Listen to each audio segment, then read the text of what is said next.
All right, YouTube, how you doing? Welcome back to the channel. It is Valentine's Day. Happy Valentine's Day to everyone out there. 2/14. It is a Tuesday, guys. We got 5 games on the NBA slate. Like we always do, we're going to jump into each and every game. I'll give you my lean. We'll talk about the game. I'll give you what I'm thinking. But my final plays, what I'm actually going to be rolling with, will be in the pinned comment that I update right here on this video throughout the day. All the picks are always in by game time. It really depends on how much extra research we're doing throughout the day. But keep an eye on that pinned comment. If you don't see any picks down there, make sure to check back a little bit later on. But yeah, 5 games on the slate. Before we get into that, I do want to give a shout out to the ride of the day. It's coming in from a man, Dennis, an OG of the channel. You can see his baller, where we got the I'm trying to find the W right there for the baller membership there, guys. He had Jordan Poole over 24.5 points. Dennis, you get your shout out, but man, Jordan Poole let down a lot of people last night, guys. Dennis gave us a plethora of picks, but we ended up rolling with Jordan Poole there. If you don't know what the hashtag ride of the day is, all you got to use is hashtag ride of the day in the comments, and I'll be jumping on board with one person's pick and then giving a shout out to that person, win or loss, in the next video. If you win, you get the crowd noise we pumping in for you and celebrate, celebrate good times. Come on. If you lose, we do have to drop the womp womp. You gotta take your medicine there. But guys, yeah, hashtag ride of the day in the comments. Let's get into some damn picks today. We got the Milwaukee Bucks hosting the Boston Celtics here. Bucks 8.5 point favorites. Total sitting at 226 right now. And my eye seeing this spread went directly to the injury report. And geez, how much time do you have? Because let me go through this Celtics injury report. Danilo Gallinari, obviously still out. Marcus Smart has been out for a while. Jaylen Brown, after getting bumped in the face by Tatum,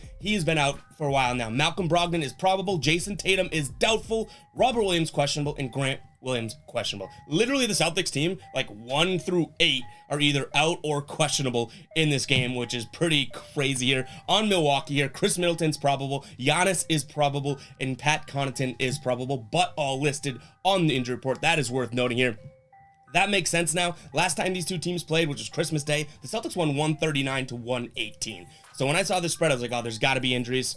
I didn't know that my eyes were going to get sore reading a novel, but I'm going to stick away from this spread. That sketches me out with all the injuries and names on the injury report. What I do like in this game, regardless of the injuries here, is the over 226. I think that these two teams can obviously score a bunch of points, even when their stars don't score. Like we saw that with the Celtics when they played Philly and Jason Tatum. Jaylen Brown went out. Jason Tatum only had like 12 points or something. And then other guys stepped up, Derek White, Malcolm Brogdon, that type of thing. These guys can go out there and drop a bunch of buckets. So that's what we're counting on the Celtics side of things, even with all the injuries. And then Milwaukee has been scoring 123, 127, 115, 119. I don't think there's going to be any problem with them holding their weight in this total. So I'm going to lean towards the over here, 226. Make sure to keep an eye on the pinned comment to see if that is a final play. Now moving on to the Raptors taking on the Magic here. Raptors 7-point favorites in this game. Total sitting at 221 at the time of recording. They'd played in early December in Orlando, who were 6-point favorites or 6-point underdogs in that game. Actually won the game 111 to 99. They played earlier that month in Orlando, 8-point dogs here, and won 113 to 109. Raptors did, I believe, win the first meeting of the series. We don't have that in our notes, but I do believe that's the case. I think this one swings back toward Toronto in terms of a win, but I don't know if it's going to be by 7 points. So I'm actually going to lean towards Orlando in this one. I think that you might be able to even wait it out and get a bigger line. This opened up at 6 points and is at 7 now. We'll see if it continues moving in that direction, but I'm going to lean Orlando. I don't want to say that they're going to win the game, but I think they can keep it to within 7 points, maybe even buying a half a point, 7.5 there. And I'm also going to lean towards the over in this game as well. I don't anticipate much defense being played here. Both these offensive has struggled at times, but I'm looking for a lack thereof of defense. Toronto's defense has not been great over the last week or so. 122 allowed to Utah and 118 allowed to Detroit. Didn't like what I saw there, so we're going to lean the over. Moving on, we got Sacramento taking on the Suns here. The Suns 3-point favorites. This now says 2.5, but this is more updated. 3-point favorites at home. Total sitting at 233.5. They played back in late November, and Phoenix won 122 to 117. In their last 10, they're 6-4 against the spread, and Sacramento 4-6 against the spread. More recently, in their last 6 games, Sacramento 2-4 against the spread. And 13 games in here, the last 13 games, Phoenix 9-4 against spread. They're playing really well. Obviously, a bunch of things got shaken up on that Phoenix side of things, but I do still think that they have their core. Somehow they end up getting Kevin Durant, and I guess they lose Mikal Bridges, right? But they kept that core team that they have, and no Devin Booker on their injury report tonight. As much as I love rolling with the covering Kings, who have been awesome for us this season. They are 30-26 against the spread, 16-11 on the road. I am going to go with Phoenix here, -3. If we can still get it at 2.5 on some books, better, obviously, but I'm going to lean Phoenix here, minus the points. And then in terms of a total, I'm going to go with the under just slightly. I don't think this one becomes a final play, if I'm being completely honest, but obviously keep an eye on the pinned comment. But I don't totally love, no pun intended, totally love the total in this one, but I do think Phoenix gets the job done at home.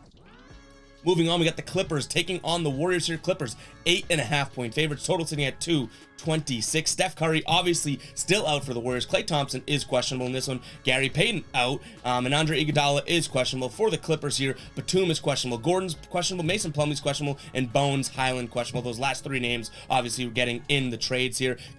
Clippers have lost 2 straight, not covered in 3 straight games. Golden State coming off a win against Washington last night and a cover. I think 8.5 points is too much to lay if most of those guys that are in, obviously Steph Curry is out, but some of those guys that are questionable, like Klay Thompson, for example, if he ends up playing, I think 8.5 points may just be a little bit too much to lay. So I'm probably sticking away from this spread if I'm being completely honest, but if some of those guys play on the Warriors, I'm going to lean Warriors plus the 8.5 points here, even though they are on a back-to-back. I just think 8.5 seems a little bit too much to lay. And then in terms of a total 226, I do like the over in this one as well. Usually we're all over unders, right?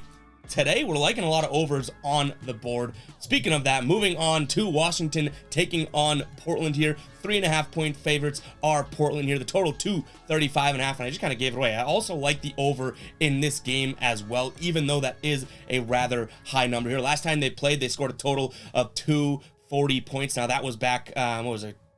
2 weeks ago. Obviously a decent amount has changed for a couple of these teams, or for a couple of players on these teams, like Portland, really shaking up that starting lineup. Kyle Kuzma is questionable here for Portland. Jeremy Grant is questionable. He's in concussion protocol. Can't speak right now. But they've covered 2 of their last 3 games. One against Golden State. They did lose to OKC, and then they covered last night against the Lakers here. Washington, we just talked about them playing Golden State. They're on a back-to-back as well, so we have 2 teams playing a back-to-back. I always get the comments of, oh, doesn't that make you want to lean towards the under because they're going to be tired? I actually do think that, I don't have the stats to prove it, I do think less defense gets played on a back-to-back, so all of a sudden you have 2 teams that are going to score a bunch of points. Forget the offensive aspect of it, right? So I'm going to lean the over here. And then in terms of a total, this is a tough one, but I think Washington does actually take this game outright. That is a hot take, I guess. Sound the psycho alert, but I do think that they take this game outright, so I'm going to lean Washington plus the 3.5 points as of right now. And that is all I have for you guys today. I hope you guys do like the video. If you do, make sure to hit that like button, hit that subscribe button, and we'll catch you guys in the next video. Peace out.